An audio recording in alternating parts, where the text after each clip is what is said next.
Hi hello ನಮಸ್ಕಾರ friends. ಇವತ್ತು ಬೆಳಗಿನ ಬ್ರೇಕ್ಫಾಸ್ಟಿಗೆ ಅಂತ ತುಂಬಾ ಈಸಿಯಾಗಿ ಹೆಲ್ತಿಯಾಗಿ ರೆಸಿಪಿನ ಯಾವ ಥರ ಮಾಡೋದಂತ ನೋಡ್ಕೊಬೋಣ ಬನ್ನಿ. ಮೊದಲಿಗೆ ಒಂದು ಜಾರ್ಗೆ ನಾನಿಲ್ಲಿ 1 ಕಪ್ ಆಗುವಷ್ಟು ಅನ್ನ ಹಾಕ್ಕೊಳ್ತಾ ಇದ್ದೀನಿ. ಹಾಗೆ ಒಂದು ಅರ್ಧ ಕಪ್ ಆಗುವಷ್ಟು ಮೊಸರನ್ನ ಹಾಕ್ಕೊಳ್ತಾ ಇದ್ದೀನಿ, ಗಟ್ಟಿ ಮೊಸರನ್ನ ಹಾಕ್ಕೊಳ್ತಾ ಇದ್ದೀನಿ. ಹಾಗೆ ಅರ್ಧ ಕಪ್ ಆಗುವಷ್ಟು ನೀರನ್ನ ಇದಕ್ಕೆ ಸೇರಿಸ್ತಾ ಇದ್ದೀನಿ. ನೀರು ಹಾಕಿದ ನಂತರ ನಾನು ಇದನ್ನು ಮಿಕ್ಸಿಯಲ್ಲಿ ನುಣ್ಣಗೆ ನಾವು ದೋಸೆ ಹಿಟ್ಟನ್ನೆಲ್ಲ ಯಾವ ಥರ ರುಬ್ಕೋತೀವೋ ಅದೇ ಹದವಾಗಿ ನಾವು ಇದನ್ನು ನುಣ್ಣಗೆ ರುಬ್ಕೋಬೇಕು. ಇವಾಗ ಇದಾಗಿದೆ. ಇದನ್ನು ಒಂದು ಬೌಲ್ಗೆ ನಾನಿಲ್ಲಿ ಹಾಕ್ಕೊಳ್ತಾ ಇದ್ದೀನಿ. ಫ್ರೆಂಡ್ಸ್, ಹಾಗೆ ನೀವು ನನ್ನ ಚಾನಲ್ನ ಸಬ್ಸ್ಕ್ರೈಬ್ ಮಾಡ್ಕೊಂಡಿಲ್ಲ ಅಂದರೆ ಪ್ಲೀಸ್ ನನ್ನ ಚಾನಲ್ನ ನೀವು ಸಬ್ಸ್ಕ್ರೈಬ್ ಮಾಡ್ಕೊಂಡು ನೋಡಿ. ಹಾಗೆ ಈ ರೆಸಿಪಿ ನಿಮ್ಮೆಲ್ಲರಿಗೂ ಇಷ್ಟ ಆಗಿದ್ರೆ ನಿಮ್ಮ ಫ್ರೆಂಡ್ಸಿಗೆ, ಫ್ಯಾಮಿಲಿ ಮೆಂಬರ್ಸಿಗೆಲ್ಲ ಶೇರ್ ಮಾಡಿ. ಹಾಗೆ ಪಕ್ಕದಲ್ಲಿ ಕಾಣ್ತಿರೋ ಬೆಲ್ಲೈಕನ್ನು ಕೂಡ ಪ್ರೆಸ್ ಮಾಡಿ. ಹಾಗೆ ಹೇಗಿದೆ ಅಂತ ಕಮೆಂಟ್ ಮುಖಾಂತರ ತಿಳಿಸಿ. ಫ್ರೆಂಡ್ಸ್, ಇವಾಗ 1 ಕಪ್ ಆಗುವಷ್ಟು ರವೆ ಹಾಕ್ಕೊಳ್ತಾ ಇದ್ದೀನಿ. ರವೆ ಹಾಕಿದ ನಂತರ ಇದನ್ನು ನೀಟಾಗಿ ಮಿಕ್ಸ್ ಮಾಡ್ಕೊಳ್ಳೋಣ. 1 ಕಪ್ ಅನ್ನಕ್ಕೆ 1 ಕಪ್ ಅಳತೆಯಲ್ಲೇ ನಾವು ರವೆ ಹಾಕ್ಕೊಳ್ತಾ ಇದ್ದೀನಿ. ಇದನ್ನು ನೀಟಾಗಿ ಚೆನ್ನಾಗಿ ಮಿಕ್ಸ್ ಮಾಡ್ಕೋಬೇಕು. ಸ್ವಲ್ಪನೂ ಕೂಡ ಗಂಟಿಲ್ದಿರೋ ರೀತಿ ನಾವು ಇದನ್ನು ನೀಟಾಗಿ ಮಿಕ್ಸ್ ಮಾಡ್ಕೋಬೇಕು. ನೋಡಿ, ಮಿಕ್ಸ್ ಮಾಡ್ಕೊಂಡಾಗಿದೆ. ಇವಾಗ ಇದು ಸ್ವಲ್ಪ ನಾನಿಲ್ಲಿ ಒಂದು 1/4 ಕಪ್ ಆಗುವಷ್ಟು ನೀರನ್ನ ಮತ್ತೆ ಸೇರಿಸ್ತಾ ಇದ್ದೀನಿ. ನಾವು ದೋಸೆ ಹಿಟ್ಟೆಲ್ಲ ಯಾವ ಥರ ಮಿಕ್ಸ್ ಮಾಡ್ಕೋತೀವೋ ಅದೇ ಹದವಾಗಿ ನಾವು ಈ ಹಿಟ್ಟು ಕೂಡ ಮಿಕ್ಸ್ ಮಾಡ್ಕೋಬೇಕು.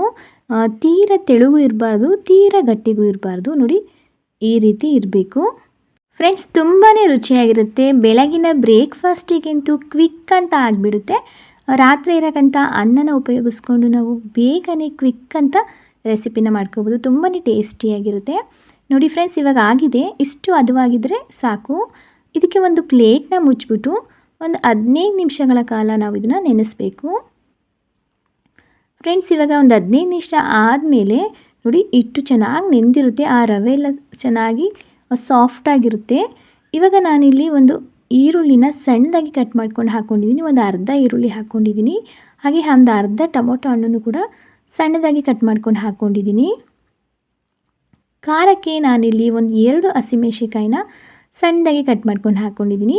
ಹಸಿಮೆಣ್ಸಿಕಾಯಿ ಬೇಡ ಅಂದರೆ ನೀವು ಚಿಲ್ಲಿ ಫ್ಲೇಕ್ಸ್ ಕೂಡ ಇದನ್ನು ಉಪಯೋಗಿಸ್ಬೋದು. ಹಾಗೆ ಕೊತ್ತಂಬರಿ ಸೊಪ್ಪನ್ನು ಕೂಡ ಸಣ್ಣದಾಗಿ ಕಟ್ ಮಾಡಿ ಹಾಕ್ಕೊಂಡಿದ್ದೀನಿ. ಹಾಗೆ ಪೆಪ್ಪರ್ ಪೌಡರ್ನ ಒಂದು 1/4 ಟೇಬಲ್ ಸ್ಪೂನ್ ಆಗುವಷ್ಟು ಹಾಕ್ಕೊಂಡಿದ್ದೀನಿ. ಹಾಗೆ ಒಂದು ಅರ್ಧ ಟೇಬಲ್ ಸ್ಪೂನ್ ಆಗುವಷ್ಟು ಜೀರಿಗೆ, ರುಚಿಗೆ ತಕ್ಕಷ್ಟು ಒಂದು ಸ್ವಲ್ಪ ಉಪ್ಪನ್ನ ಒಂದು ಅರ್ಧ ಟೇಬಲ್ ಸ್ಪೂನ್ ಆಗುವಷ್ಟು ಉಪ್ಪಿನ ಪುಡಿನ ಇದಕ್ಕೆ ಸೇರಿಸ್ತಾ ಇದ್ದೀನಿ.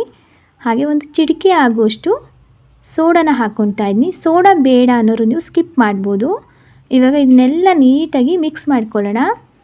ಫ್ರೆಂಡ್ಸ್, ಯಾರಿಗೆಲ್ಲ ಈ ರೆಸಿಪಿ ಇಷ್ಟ ಆಗಿದ್ರೆ ಪ್ಲೀಸ್ ನನ್ನ ಚಾನಲ್ನ ಸಬ್ಸ್ಕ್ರೈಬ್ ಮಾಡ್ಕೊಂಡು ನೋಡಿ. ಹಾಗೆ ಈ ರೆಸಿಪಿನ ನಿಮ್ಮ ಫ್ರೆಂಡ್ಸಿಗೆ, ಫ್ಯಾಮಿಲಿ ಮೆಂಬರ್ಸಿಗೆಲ್ಲ ಶೇರ್ ಮಾಡಿ. ತುಂಬಾ ಟೇಸ್ಟಿ ಇರೋಕ್ಕಂಥ, ಹೆಲ್ತಿ ಇರೋಕ್ಕಿಂತ ಬೆಳಗಿನ ಬ್ರೇಕ್ಫಾಸ್ಟಿಗಿಂತ ಕ್ವಿಕ್ ಅಂತ ಮಾಡ್ಕೋಬೋದು. ತುಂಬಾ ರುಚಿಯಾಗಿರುತ್ತೆ. ಹಾಗೆ ಮಕ್ಕಳ ಲಂಚ್ ಬಾಕ್ಸಿಗೂ ಅಷ್ಟೇ ತುಂಬಾ ಚೆನ್ನಾಗಿರುತ್ತೆ. ತುಂಬಾ ಸಾಫ್ಟಾಗಿ ಬರೋದ್ರಿಂದ ದೋಸೆ ತುಂಬಾ ಚೆನ್ನಾಗಿರುತ್ತೆ. ಒಂದ್ಸಲಿನಾರು ಈ ರೆಸಿಪಿನ ಟ್ರೈ ಮಾಡಿ ನೋಡಿ ಫ್ರೆಂಡ್ಸ್, ತುಂಬ ಚೆನ್ನಾಗಿರುತ್ತೆ. ಫ್ರೆಂಡ್ಸ್, ಇವಾಗ ಮಿಕ್ಸ್ ಮಾಡ್ಕೊಂಡ ನಂತರ ಇವಾಗ ಪ್ಯಾನ್ ಕೂಡ ಚೆನ್ನಾಗಿ ಕಾದಿರಬೇಕು. ನೋಡಿ, ಚೆನ್ನಾಗಿ ಕಾದ ನಂತರ ಇದಕ್ಕೆ ಒಂದು 2 ಟೇಬಲ್ ಸ್ಪೂನ್ ಆಗುವಷ್ಟು ಎಣ್ಣೆ ಹಾಕ್ಕೊಂಡಿದ್ದೀನಿ. ಎಣ್ಣೆ ಹಾಕಿದ ನಂತರ ಒಂದು ಮೀಡಿಯಮ್ ಫ್ಲೇಮಲ್ಲಿ ನಾವಿಲ್ಲಿ ದೋಸೆ ಹಿಟ್ಟನ್ನ ಹಾಕಬೇಕು. ತುಂಬಾ ಉರಿ ಕೊಟ್ಟು ನಾವು ದೋಸೆ ಹಿಟ್ಟನ್ನ ಹಾಕಿಬಿಟ್ರೆ ಸೀದ್ಬಿಡುತ್ತೆ. ಅದಕ್ಕೆ ಮೀಡಿಯಮ್ ಫ್ಲೇಮು ಅಥವಾ ಲೋ ಫ್ಲೇಮಲ್ಲೇ ನಾವು ಇದನ್ನು ಮಾಡ್ಕೋಬೇಕು. ನೋಡಿ, ಇವಾಗ ಆಗಿದೆ. ಇದಕ್ಕೆ 1 ಟೇಬಲ್ ಸ್ಪೂನ್ ಆಗುವಷ್ಟು ಎಣ್ಣೆ ಹಾಕ್ಕೊಳ್ತಾ ಇದ್ದೀನಿ. ಈ ಎಣ್ಣೆ ಬದಲಾಗಿ ತುಪ್ಪನೂ ಕೂಡ ನೀವು ಉಪಯೋಗಿಸ್ಬೋದು. ಇವಾಗ ಒಂದು ಸ್ವಲ್ಪ ಕೊತ್ತಂಬರಿ ಸೊಪ್ಪನ್ನ ಕಟ್ ಮಾಡಿ ಹಾಕ್ಕೊಳ್ತಾ ಇದ್ದೀನಿ. ಈ ರೀತಿ ಹಾಕೋದ್ರಿಂದ ನೋಡೋಕ್ಕೂ ಕೂಡ ತುಂಬಾ ಚೆನ್ನಾಗಿ ಕಾಣುತ್ತೆ. ಹಾಗೆ ತಿನ್ನೋದಕ್ಕೂ ಕೂಡ ತುಂಬಾ ಟೇಸ್ಟಿಯಾಗಿರುತ್ತೆ. ಇವಾಗ ಒಂದು ಲಿಡ್ನ ಕ್ಲೋಸ್ ಮಾಡಿಬಿಟ್ಟು ಒಂದು 2ರಿಂದ 3 ನಿಮಿಷ ನಾವು ಚೆನ್ನಾಗಿ ಇದನ್ನು ಬೇಯಿಸಬೇಕು, ಒಂದು ಮೀಡಿಯಮ್ ಉರಿಲಿ. ಫ್ರೆಂಡ್ಸ್, ಇವಾಗ ನೋಡಿ ಚೆನ್ನಾಗಿ ಬೆಂದಿದೆ. ಇವಾಗ ಇನ್ನೊಂದು ಸೈಡು ಕೂಡ ಇದನ್ನು ನೀಟಾಗಿ ಬೇಯಿಸ್ಕೊಳ್ಳೋಣ. ಬೆಳಗಿನ ಬ್ರೇಕ್ಫಾಸ್ಟಿಗೆ ಅಂತಲೇ ತುಂಬಾ ಸಾಫ್ಟಾದ ದೋಸೆ ರೆಸಿಪಿ, ತುಂಬಾ ಟೇಸ್ಟಿಯಾಗಿರುತ್ತೆ. ತೆಂಗಿನಕಾಯಿ ಚಟ್ನಿ ಹಾಗೆ ಟೊಮೊಟೊ ಚಟ್ನಿ ಇವೆರಡರ ಕಾಂಬಿನೇಷನಿಗೆ ಈ ದೋಸೆ ಅಂತೂ ಸೂಪರಾಗಿರುತ್ತೆ ಅಂತ ಹೇಳ್ಬೋದು. ಇವಾಗ ನೋಡಿ ಚೆನ್ನಾಗಿ ಬೆಂದಿದೆ. ಇವಾಗ ಮತ್ತೆ ನಾನು ಇದನ್ನು ಇನ್ನೊಂದು ಸೈಡು ಹಾಕ್ಕೊಳ್ತಾ ಇದ್ದೀನಿ. ನೋಡಿ ಫ್ರೆಂಡ್ಸ್, ಯಾವ ಥರ ಬಂದಿದೆ ಅಂತ ನೀವೇ ನೋಡಿ. ತುಂಬಾ ಚೆನ್ನಾಗಿದೆ, ತುಂಬಾ ಸಾಫ್ಟಾಗಿರುತ್ತೆ. ಮೊದಲೇ ಹೇಳ್ದಂಗೆ ನಾವು ಇದನ್ನು ತೆಳುವಾಗಿ ಹಾಕೋಕ್ಕೆ ಹೋಗ್ಬಾರ್ದು, ಸ್ವಲ್ಪ ತಿಕ್ಕಾಗಿ ಹಾಕಬೇಕು. ನೋಡಿ ಯಾವ ಥರ ಬಂದಿದೆ ಅಂತ. ತುಂಬಾ ಟೇಸ್ಟಿಯಾಗಿರುತ್ತೆ. ರುಚಿ ಅಂತೂ ಸಖತ್ತಾಗಿರುತ್ತೆ ಅಂತ ಹೇಳ್ಬೋದು. ಇದನ್ನು ಒಂದು ಪ್ಲೇಟಿಗೆ ಹಾಕ್ಕೊಳ್ಳೋಣ. ಫ್ರೆಂಡ್ಸ್ ಅದೇ ಥರ ನಾವು ಮತ್ತೊಂದು ದೋಸೆನ ಮಾಡಿ ತೋರಿಸ್ತಾ ಇದ್ದೀನಿ. ಸೇಮ್ ಅದೇ ಪ್ರೊಸೀಜರಲ್ಲಿ ಒಂದು 2 ಸ್ಪೂನ್ ಆಗುವಷ್ಟು ಎಣ್ಣೆ ಹಾಕ್ಕೊಂಡಿದ್ದೀನಿ. ಹಾಗೆ ಮತ್ತೆ ನಾನು ದೋಸೆ ಹಿಟ್ಟನ್ನ ಇದಕ್ಕೆ ಹಾಕ್ಕೊಳ್ತಾ ಇದ್ದೀನಿ. ಸ್ವಲ್ಪ ತಿಕ್ಕಾಗೆ ಹಾಕಬೇಕು. ಇದಕ್ಕೆ 1 ಟೇಬಲ್ ಸ್ಪೂನ್ ಆಗುವಷ್ಟು ಎಣ್ಣೆ ಹಾಕ್ಕೊಳ್ತಾ ಇದ್ದೀನಿ. ಎಣ್ಣೆ ಹಾಕಿದ ನಂತರ ಸ್ವಲ್ಪ ಕೊತ್ತಂಬರಿ ಸೊಪ್ಪನ್ನ ಕಟ್ ಮಾಡಿ ಹಾಕ್ಕೊಳ್ತಾ ಇದ್ದೀನಿ. ಇದನ್ನು ಕೂಡ ಅಷ್ಟೇ ಒಂದು 2 ರಿಂದ 3 ನಿಮಿಷ ಇದನ್ನು ಲಿಡ್ನ ಕ್ಲೋಸ್ ಮಾಡಿ ಇದನ್ನು ಚೆನ್ನಾಗಿ ಬೇಯಿಸ್ಕೋಬೇಕು. ನೋಡಿ ಯಾವ ಥರ ಬಂದಿದೆ ಅಂತ, ತುಂಬಾ ಚೆನ್ನಾಗಿ ಬರುತ್ತೆ. ಅದ್ರ ಫ್ಲೇವರು ಕೂಡ ಅಷ್ಟೇ ತುಂಬಾ ಚೆನ್ನಾಗಿರುತ್ತೆ. ಟೇಸ್ಟ್ ಮಾತ್ರ ಸಖತ್ತಾಗಿರುತ್ತೆ. ತುಂಬಾ ಸಾಫ್ಟಾಗಿರುತ್ತೆ.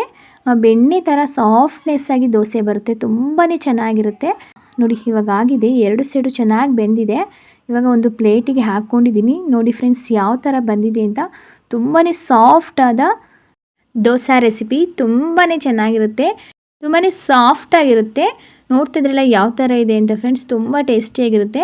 ಹಾಗೆ ಕೂಡ ಟೇಸ್ಟ್ ಮಾಡ್ಬೋದು. ಇಲ್ಲಾಂದರೆ ಕಾಯಿ ಚಟ್ನಿ ಹಾಗೆ ಟೊಮೊಟೊ ಚಟ್ನಿ ಕೂಡ ತುಂಬಾ ಒಂದು ಒಳ್ಳೆ ಕಾಂಬಿನೇಷನ್ ಅಂತ ಹೇಳ್ಬೋದು. ನೋಡಿ ಯಾವ ಥರ ಇದೆ, ಎಷ್ಟು ಸಾಫ್ಟಾಗಿದೆ ಅಂತ.